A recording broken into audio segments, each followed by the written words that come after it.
Hello friends, welcome to More Creative. दोस्तों, आज 27 मई दिन मंगलवार है, वही हिंदी महीना जेठ और शुक्ल पक्ष की प्रतिपदा है। तो चलिए शुरू करते हैं आज की बड़ी खबरें।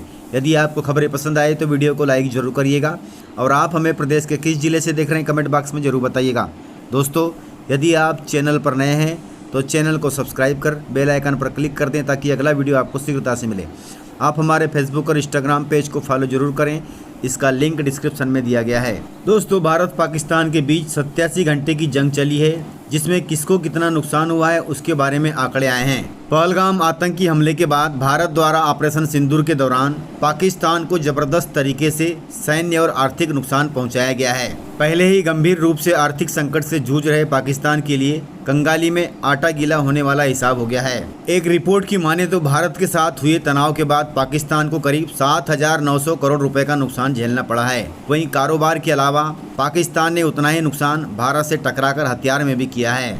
आपको बता दें कि भारत ने इस बार तनाव को बड़ी होशियारी और समझ के साथ डील किया था। यही वजह है कि भारत को नुकसान कम झेलना पड़ा, लेकिन हमारे 23 सैनिक शहीद हो गए, जिनकी भरपाई कोई नहीं कर सकता। दोस्तों, किसानों के लिए जरूरी खबर है। मध्य प्रदेश में इन किसानों को मेन रोड पर मिलेगा प्लाट। यह प्लाट सरकार देगी।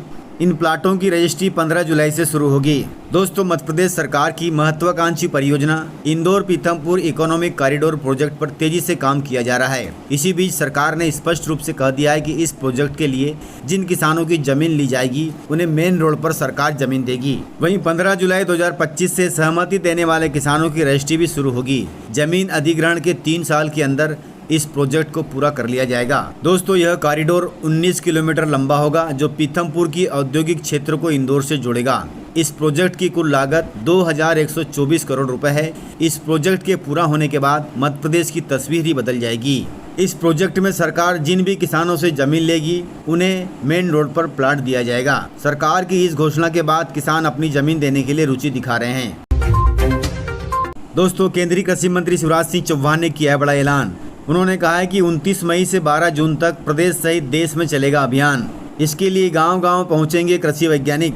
दोस्तों, शिवराज सिंह चौहान ने ऐलान किया है कि आने वाले खरीफ सीजन के पहले किसानों को गांव में ही कई प्रकार की जानकारियां मिलेगी। इसके लिए सरकार 29 मई से 12 जून तक कृषि अभियान चलाएगी। इस अभियान में योजनाओं की जानकारी के साथ साथ कृषि उपयोगी वैज्ञानिक जानकारी भी किसानों को दी जाएगी। इस अभियान के दौरान कृषि वैज्ञानिक एवं मंत्रालय के अधिकारी स्थानीय कृषि कर्मियों के साथ टीम बनाकर प्रतिदिन अलग अलग गांवों में पहुंचकर किसानों से सीधे संवाद करेंगे तथा उन्हें खेती किसानी के संबंध में जानकारी देंगे। कृषि मंत्री शिवराज सिंह चौहान ने बताया कि यह अभियान देश के 700 से ज्यादा जिलों में चलेगा। यह सारी कयावत प्रधानमंत्री द्वारा दिए गए लैब टू लैंड के मंत्र को साकार करने के लिए की जा रही है। दोस्तों, प्रदेश को मिल रही है फिर बड़ी सौगात। सिर्फ 1,000 रुपए में शुरू होगी भोपाल खजुराहो उड़ान। प्रधानमंत्री मोदी करेंगे इसका उद्घाटन। दोस्तों, मध्य प्रदेश के दतिया जिले में जल्द ही हवाई सेवा शुरू होने जा रही है, जिससे क्षेत्र की कनेक्टिविटी में बड़ा सुधार होगा। 31 मई को प्रधानमंत्री नरेंद्र मोदी वर्चुअली दतिया एयरपोर्ट का उद्घाटन करेंगे। इसके बाद दतिया से भोपाल और खजुराहो के लिए हफ्ते में 4 दिन हवाई यात्रा शुरू हो जाएगी। यह सेवा फ्लाइंग विग एयरलाइंस द्वारा संचालित होगी। इसका संभावित किराया केवल 1,000 रुपये होगा। यह खबर हवाई यात्रा के शौकीनों के लिए बहुत अच्छी होगी। दोस्तों, भारत में मिल रहे हैं कोरोना के नए मरीज। दोस्तों, भारत में कोविड-19 के मामले एक बार फिर सामने आ रहे हैं। दिल्ली, महाराष्ट्र, केरल, कर्नाटक, तमिलनाडु और आंध्र प्रदेश जैसे राज्यों में तेजी से वृद्धि दर्ज की गई है। स्वास्थ्य मंत्रालय के अनुसार देश में सक्रिय मामलों की संख्या 1,009 हो गई है। राज्यवार बात करें तो केरल में 430 मामले हैं, महाराष्ट्र में 209, दिल्ली में 104, तमिलनाडु में 66 और कर्नाटक में 47। वहीं देश के साथ मध्य प्रदेश में भी कोरोना को लेकर चिंता का माहौल बना हुआ है। इंदौर में कोरोना के 2 नए मामले सामने आए हैं, जिनमें एक 7 साल की बच्ची और एक 47 वर्षीय महिला शामिल है। दोनों की जांच इंदौर में की गई थी और उनके सैंपल जीनोम सीक्वेंसिंग के लिए भोपाल भेजे गए हैं। इसके अलावा 2 अन्य संक्रमितों को होम आइसोलेशन में रखा गया है। हालांकि ज्यादा घबराने की जरूरत नहीं है, सतर्क रहने की आवश्यकता है। दोस्तों, समय से पहले महाराष्ट्र तक पहुंच गया है मानसून। मध्य प्रदेश अब दूर नहीं है। दोस्तों, भारत में दक्षिण पश्चिम मानसून ने इस बार समय से पहले दस्तक दे दी है। मुंबई और इसके आसपास के कई जिलों में भारी बारिश हो रही है। वहीं मौसम विभाग ने प्रदेश के कई जिलों में अलर्ट भी जारी कर दिया है। महाराष्ट्र के साथ मध्य प्रदेश में भी इस बार समय से पहले मानसून आने का अनुमान लगाया जा रहा है। कहा जा रहा है कि प्रदेश में जून की शुरुआत में बारिश हो सकती है। इससे पहले प्री मानसून की एक्टिविटी जारी रहेगी। वहीं नौतपा में भी अच्छी बारिश हो सकती है। मौसम वैज्ञानिकों का कहना है कि जिस गति से मानसून आगे बढ़ रहा है, ऐसे में प्रदेश में जून के पहले सप्ताह में बारिश शुरू हो सकती है। चूंकि यह मुंबई के रास्ते एमपी में प्रवेश करता है, इसलिए यहां भी समय से पहले वर्षा संभव है। अभी यह महाराष्ट्र के कुछ जिलों में पहुंच चुका है और अगले 3 से 4 दिनों में पूरे मुंबई और बेंगलोर में पहुंच जाएगा।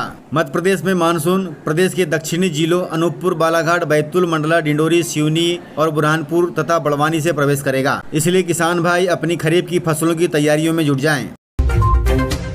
दोस्तों, बोर्ड छात्रों के लिए जरूरी खबर है। 10वीं और 12वीं के छात्रों के लिए द्वितीय परीक्षा की तैयारी के लिए लगेंगी विशेष कक्षाएं। माध्यमिक शिक्षा मंडल के कक्षा 10वीं और 12वीं के असफल छात्रों के लिए काम की खबर है। लोक शिक्षण संचालनालय ने एमपी बोर्ड की कक्षा 10वीं और 12वीं की द्वितीय परीक्षा की तैयारी के लिए विशेष कक्षाओं के संचालन का फैसला लिया है, ताकि असफल छात्र द्वितीय परीक्षा में अच्छे अंकों से पास हो सकें। इसके लिए संचालनालय द्वारा संभागीय संयुक्त संचालक, जिला शिक्षा अधिकारी और समस्त प्राचार्यों को पत्र लिखकर निर्देश जारी कर दिए गए हैं। निर्देश में कहा गया है कि प्रदेश में शासकीय विद्यालयों में ग्रीष्मकालीन अवकाश के बाद 2 जून से 14 जून के मध्य अनुत्तीर्ण विद्यार्थियों के लिए शालाओं में प्रातः 10:30 बजे से कक्षाएं संचालित होंगी। वहीं विद्यार्थियों को गणित, विज्ञान, सामाजिक विज्ञान, अंग्रेजी, हिंदी और संस्कृत विषय की अध्ययन सामग्री प्रति सप्ताह जून माह में 2, 6 और 14 जून को विमर्श पोर्टल पर प्रस्तावित की जाएगी, ताकि वे अच्छे से पढ़ें और परीक्षा दे सकें। दोस्तों, स्कूलों की गलती के कारण 10वीं 12वीं में हजारों छात्र फेल हो गए हैं, क्योंकि स्कूलों ने नहीं भेजे हैं 10वीं 12वीं के प्रोजेक्ट तथा प्रैक्टिकल के अंक। दोस्तों, माध्यमिक शिक्षा मंडल की 10वीं और 12वीं की परीक्षा में सिस्टम की लापरवाही सामने आई है। दरअसल कई स्कूलों ने अपने विद्यार्थियों के प्रोजेक्ट और प्रायोगिक परीक्षा के आंतरिक मूल्यांकन के अंक माध्यमिक शिक्षा मंडल को भेजे नहीं है।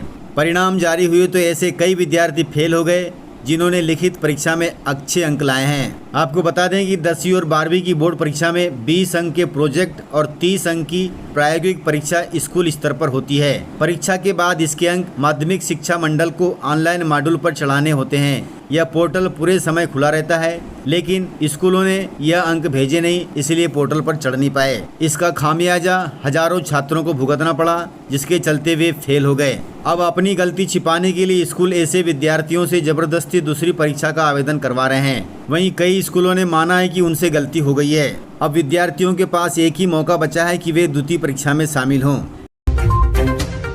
दोस्तों, मध्य प्रदेश में गवाही होगी अब डिजिटल। इसके लिए सरकार ने तैयारी कर ली है। अदालतों में सालों तक चलते मामलों के पीछे कई बार मामूली वजहें होती हैं, जैसे किसी गवाह को अदालत में आकर सिर्फ हाँ या ना कहने के कारण मामला अटक जाता है।